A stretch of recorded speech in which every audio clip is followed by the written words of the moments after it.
And when I say we're battling for healthcare, we're battling for mental health care. Still today, 4 out of 5 mentally ill people go untreated. And this is startling because, we think that we talk so much about it, there's been so much press about it. But when we start looking at the statistics, we realize that we are a far cry away from where we should be. Today, I'm speaking with Daman Singh. I'm very excited. She has a new book. It's called Asylum. And that in itself made me think when, the title itself caught my eye. Daman is an Indian writer and she's the daughter of former Prime Minister of India, Manmohan Singh. And her new book takes us through the history of the mental health care and the asylums in India since the earlier 20th century. A lot of people will ask, why do we need to understand that? Because I also feel that if you don't understand history and you don't understand the legal structure and what we're going to talk about today, it doesn't help us understand why we are here and how we can move forward. But Daman, a very, very warm welcome. We're excited to have you here with us today. Thank you so much. I'm excited to be here today. Thank you so much for including me. Oh, so this topic, I know it's a burning topic because it's something that, you look at all the news sites, everybody is talking about mental health care, especially with COVID. We know that a lot of people are suffering and yet people still do not get treatment. And when I read your book, I mean, I look at the conditions and I sometimes look at them, and you're talking from the earlier 20th century. But sometimes it feels like not much has changed in terms of the way the conditions are. Some of the treatments still are quite bizarre. But what drew you to this topic and why did you want to write about it? Well, it is really quite by accident that I got into this subject. I was attending a series of seminars on mental health purely as a participant. I wasn't really contributing. But when I heard the other speakers, they were from all kinds of professions. There were psychiatrists, psychologists, activists, social workers, writers. I just felt I needed to know more. And that's when I started reading up about mental health care in India. And, I soon came to the point where I felt it's not enough to read. I also want to write. And And that's when, no, and it's good because, as you said in your book, there's not much written about this. So, I mean, it's not like we had a lot of sources to go back to really understand the history. So, tell us, why is it important for us to understand the history? well, my sister's a historian, so she could give several lectures on the subject. But I am only looking at history in this particular field, that is mental health care. Why is history important? I think it is important because we haven't got it right so far. We haven't done enough. And we are, I think, at a stage where we must and we can do much more. But what we do, how we think about the future, does depend a lot on what we have done in the past. We have tried so many things. Some have worked, some have not worked. And it's important to understand the background before we talk about the future that lies ahead. So, I know your book, it's hard to cover everything, but what would you think, like for normal people, what are the two, three things that we should all know that have been instrumental in shaping or changing mental health care in India? Well, if we look at the last 100 years or so, I think one big thing that we need to, well, it's useful for us to know is that we were a late start. We had a late start. So while other, better, more advanced countries had begun to reform mental health care, at least in the middle of the 19th century, we made a start only in the beginning of the 20th century. So we are, since then we've been trying to catch up. And it has been a very, very slow process. So the idea is now to speed up fast. So that's one thing. The second thing is that one of the key decisions that was taken by early colonial rulers was that we need specialists. We need doctors, personnel who are trained to deal with mental health, mental illness, and who have the experience to do so. So that is another thing that continues to be, on the top of our agenda. I guess the next thing is that we need the right laws and we need the right policy. And I think we have just about reached the stage where we have the right laws, we have the right policies, and it's up to us to take these forward. So I think that implies also our right mindset, because right Absolutely. now have we reached the mindset, and I think that's slowly happening with us understanding a little bit more, I think, as a society about mental illnesses. But I want to talk about something because I felt, or at least when I read your book, the name change. I mean, when we used to call them lunatic asylums to mental hospitals, just the significance of this name change was also very, very important. And also a lot of changes, like especially as when we watch the movies, the restraint system, a lot has changed. But let's talk specifically about what are those big changes also that happened. Well, you mentioned the term lunatic asylum. This used to be the common term. The word lunatic was considered perfectly acceptable. The word asylum was considered perfectly acceptable. These words are not acceptable today. So, so lunatic has been sort of shunted out of our vocabulary, and now we talk about mental disorder or mental illness.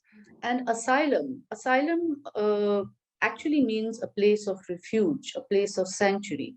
But what we are now looking at is hospitals, hospitals where patients are treated just like, they're treated for any sort of illness.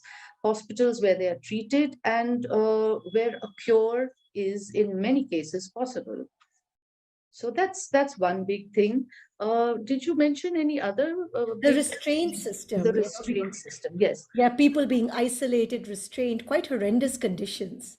Yeah, so I mean, not all mental disorders are alike, but there are some disorders in which a person seems to be unmanageable. And so, in the old days, what did you do with such a person? If he was at home, you would probably just confine him to a room, lock him up. Uh, in the early asylums, that is also what was done. When people were unmanageable, they simply locked them up, or they put restraints on them, something similar to handcuffs, something similar to chains. The kind of things that were used in prisons were borrowed in order to so-called manage patients. Uh, Yeah, when you talk about jails, I'm also reminded in your book, first people were sent to jail if there was no space in the asylum. yes, exactly. I mean, what a shocking thing to do. I don't know how that continued to exist, not just in British times, but even after independence. Hundreds of people who had committed no crime or were not suspected of committing any crime, their only fault was that they had seemed to have a mental problem, and they had to go to jail for that. Yeah, no, it was something that it was some new learning for me. But I think that key term is hospital. And I think that has such a huge impact on the way that we actually, even as a society, will start to perceive the mental health care, especially when we start to think about it in these terms. Another big change, at least I felt, was that when psychological medicine became part of the medical curriculum in India. When did that happen? And tell us about that, because still people feel that we don't have enough mental health care workers, mental health care professionals, given the population that we have. That's absolutely true. In British days, the people who were available, psychiatrists, etc., they were all they were mostly trained abroad. Or you had Indian doctors who had an Indian medical degree but went abroad for specialization. So, at the time of independence, we had maybe 40, 50 individuals in the whole country who had some sort of specialization. And to take that up to, what we need today was a monumental task. And as you know, education is a state subject, so different states responded to this need differently. But despite all efforts, we are still hugely short of personnel, Yeah. hugely. Yeah.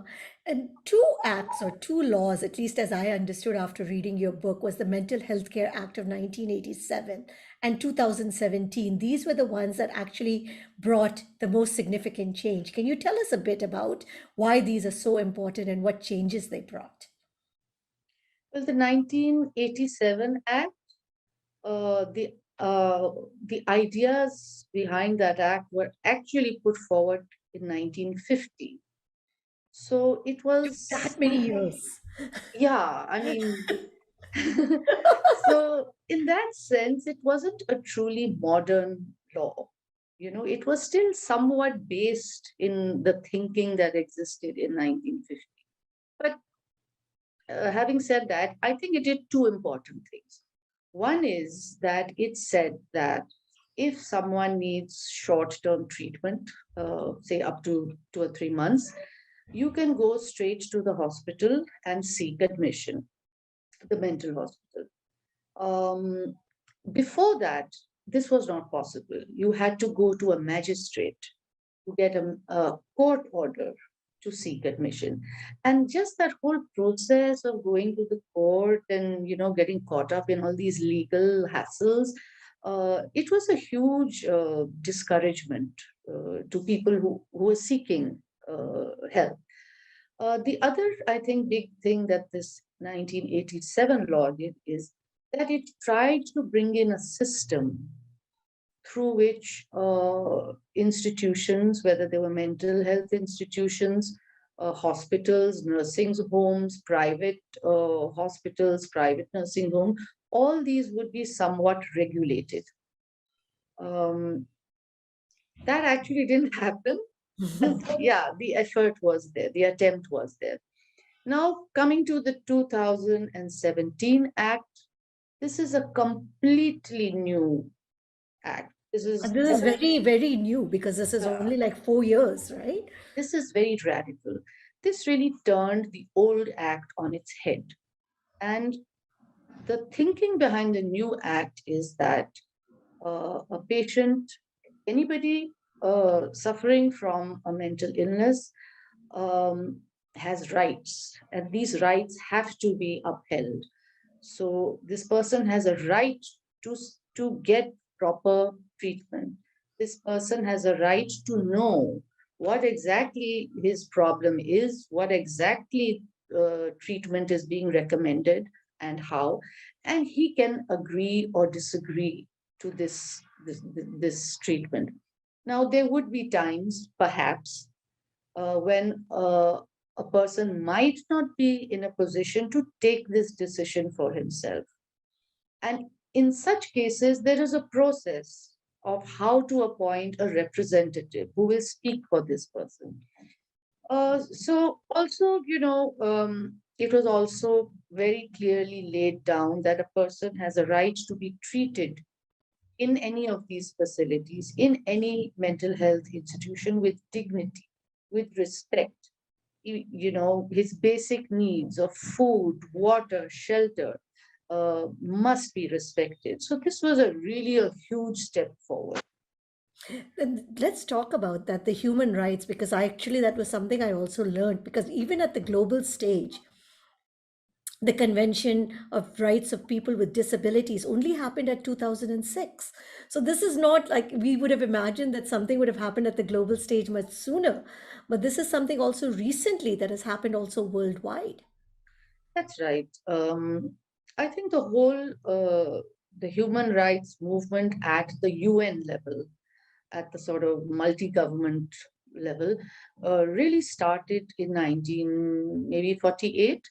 And so it started with a very broad charter about human rights. It listed maybe, I don't know, 20 clauses or 20 principles. And then over the years, they would pick up one of those principles and expand on it. So it's not as though, nothing happened in the next 50 years. They went deeper and deeper and deeper. So at each level, a little more progress was made. But I think you're absolutely right. It's only in 2006 that a very detailed document was agreed upon, leaving no room for doubt. Earlier there were some, you could interpret things a little differently. Like even if India signed on, there were ways to sort of not do 100% of what was required. So now it is very clear. There are no doubts about what should be done. No, it's good because I think that is also instrumental. But one of the things, at least I learned, was from 1947 to 1986, number of beds have doubled and facilities have gone from 30 to 45. But when you look at that number, it's very, very small, you think, compared to the size of India. So can we talk about this and what is the number that we would actually need for the population and what are the number of beds that we need for our population? Um, well, there was a time when all treatment for mental disorders was concentrated in a mental hospital, you know. But by the time we reached the number of 45, as you mentioned, in the 80s, uh, it was realized that much of the treatment actually can and should take place in other places. So, for instance, general hospitals, whether they are government hospitals or private hospitals, just as they have a department of whatever, orthopedics, so they can also have a department of psychiatry. So this was the push around maybe the mid 70s onwards, that let us not sort of pin all our hopes on the mental hospital. Let other hospitals open departments of psychiatry, departments of clinical psychology. And that has been a very, very big achievement because for, say, me, to go to, if I have a mental problem, I think the nearest mental hospital is pretty far away from where I live. Yeah. But but there is, down the road, there is a hospital. It has a department of psychiatry.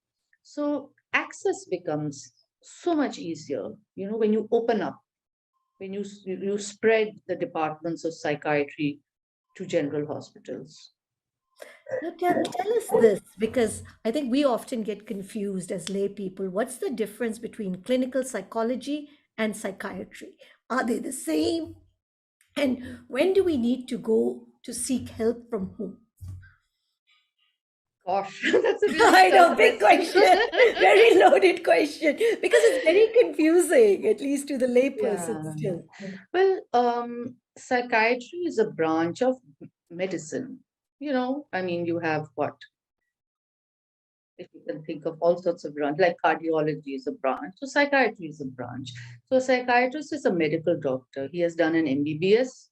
That MBBS will include some amount of lectures or teaching about psychiatry, but he will have done his post graduation in psychiatry. He will have specialized after his MBBS. So that's the psychiatrist. He's the doctor. Now, psychiatry and psychology often work very closely together. Psychology is a discipline which looks at human feelings, thoughts, behavior. Um, so it approaches mental health in a different way. Now, only one branch of psychology deals with mental illness, that is clinical psychology. I mean, you would have a whole lot of psychologists who deal with completely different issues, but a clinical psychologist is trained to understand or to help a person to understand her feelings, her thoughts, her behavior, to reflect on them, to ask this question: how does this relate to my immediate family, my friends, my community?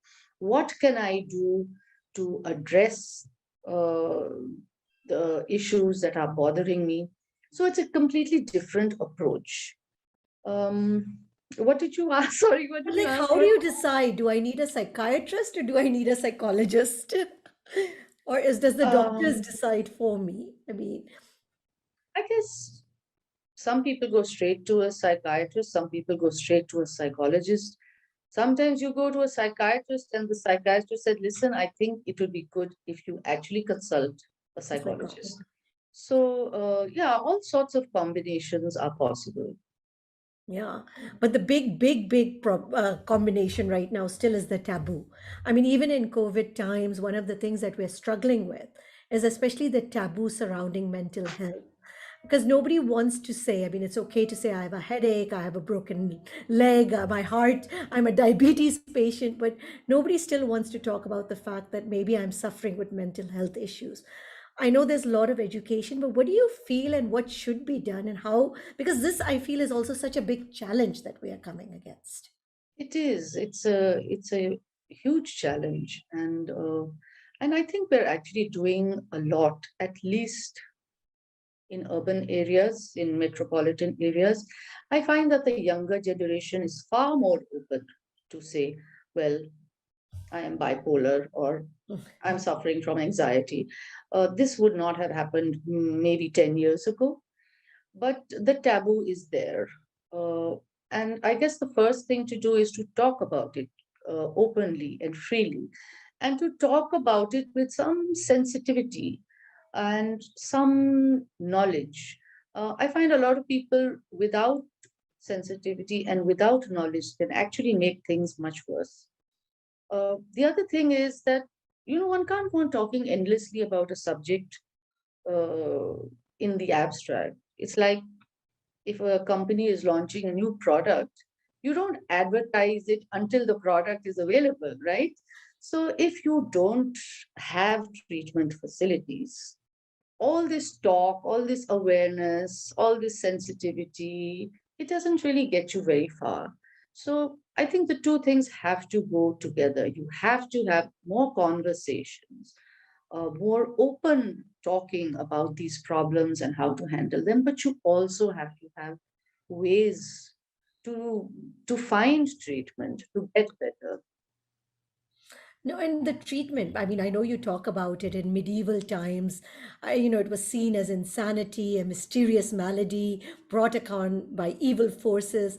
But I would say that a lot of that is still prevalent today. We still see a lot of barbaric, I would say, practices, this jhar fook. And I mean, I've still seen it. I've seen it even close to me where people believe that that is the solution if they are suffering and that they have been possessed or something has taken over them.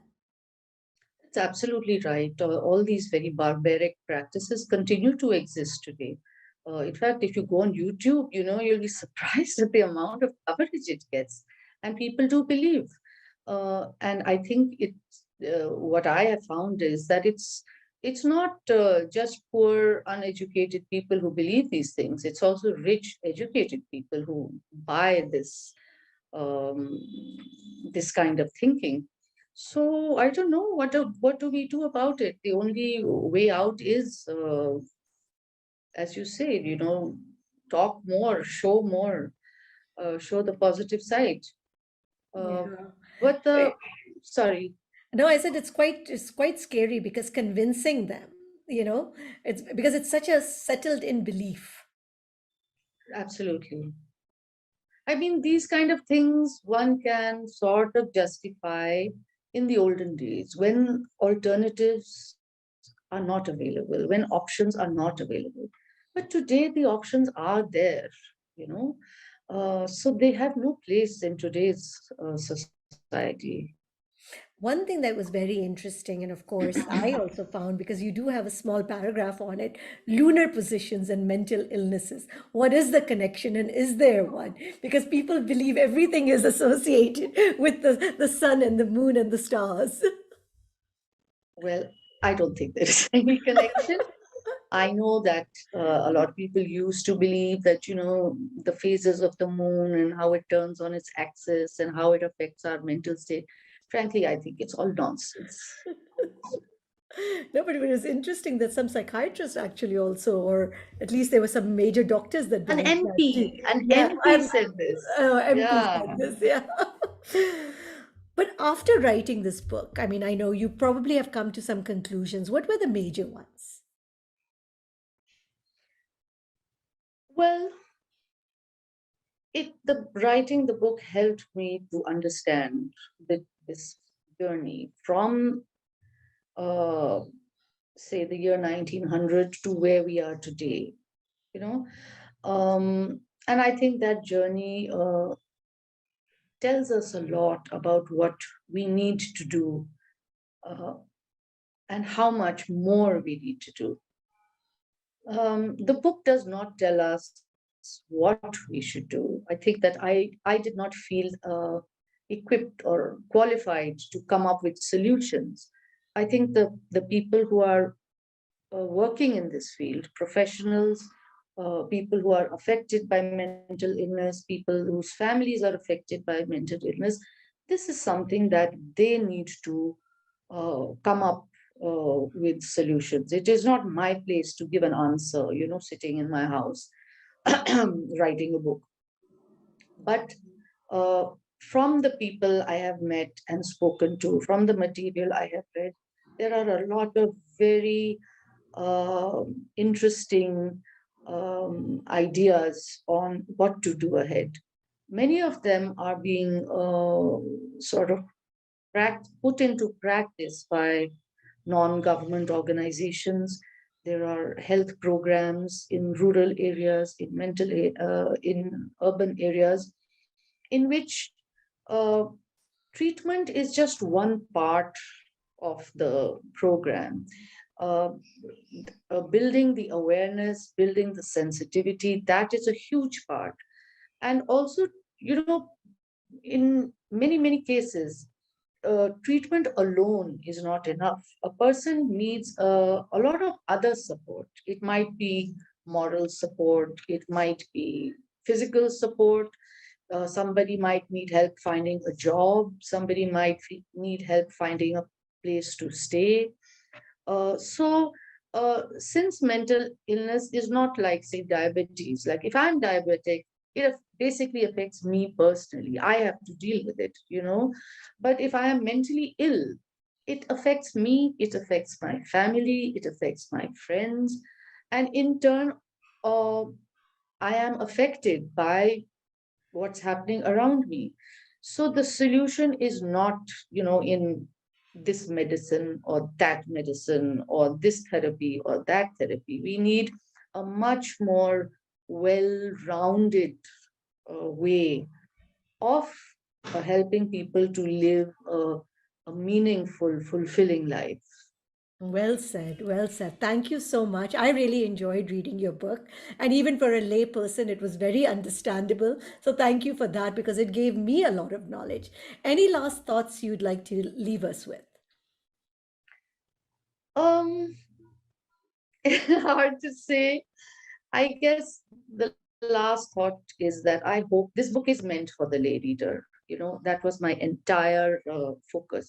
I want ordinary people like me to read it and to think about it, and to find ways to use this reading experience in their own lives in whatever way they can. That is really my last thought. Well, thank you. Thank you, Daman, for being with us. That was extremely, extremely informative. And I hope this will bring a little bit of change also in the mindsets of people. Thank you so much, Sukriti. It was really nice talking to you.